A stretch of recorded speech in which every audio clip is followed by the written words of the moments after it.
រុនសួស្តីដល់បងប្អូនទាំងអស់គ្នាក្រៅពីគេងភ្លាមកុំភ្លេចញ៉ាំទឹកក្តៅមួយកែវដើម្បីជួយរាងកាយជាពិសេសចរន្តឈាមឲ្យបងប្អូននឹងដើរស្រួលហើយថ្ងៃនេះបងប្អូនពុកម៉ែទាំងអស់គ្នាមកស្គាល់ជាមួយនឹងតែម៉ាតេបើសម្រាប់រូបសម្បត្តិឲ្យឈ្មោះថាជាប្រភេទតែអារម្មណ៍ល្អហើយតែអាយុវែងដោយសារនៅខាងប៉ៃអឺរ៉ុបគឺមានប្រជាពលរដ្ឋប្រើច្រើនមែនទែននៅក្នុងតែម៉ាតេឬគេហៅថាយ៉ាបាម៉ាតេជាពិសេសនៅខាងអាសង់ទីនដែលគឺជាប្រភេទរុក្ខជាតិមួយយ៉ាងដែលវាមានតួនាទីនៅក្នុងការជួសជុលប្រព័ន្ធសរីរាង្គតទៅនឹងខួរក្បាលតទៅនឹង mental ប្រព័ន្ធការចងចាំជាពិសេសសម្រាប់អស់លោកស្រីក៏ដូចជាពុកម៉ែបងប្អូនដែលអាសា stress ខួរក្បាលអាសាឈឺប្រកាំងមានបញ្ហាតទៅជាមួយនឹងអារម្មណ៍ស្មារតីអត់សូវនឹងណអារម្មណ៍អត់សូវល្អធ្វើការរកស៊ីធ្វើជួញដូរមុខជំនួញអីប្រើខួរក្បាលច្រើននៅហ្នឹង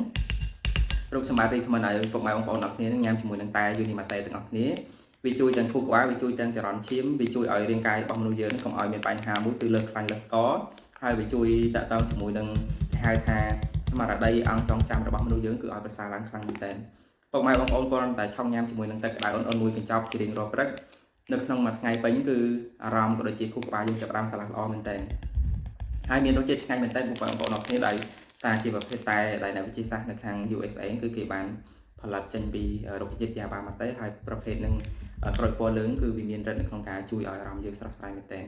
អញ្ចឹងកុំភ្លេចពុកម៉ែបងប្អូនរកញ៉ាំជាមួយនឹងតែម៉ាតេនេះទាំងអស់គ្នា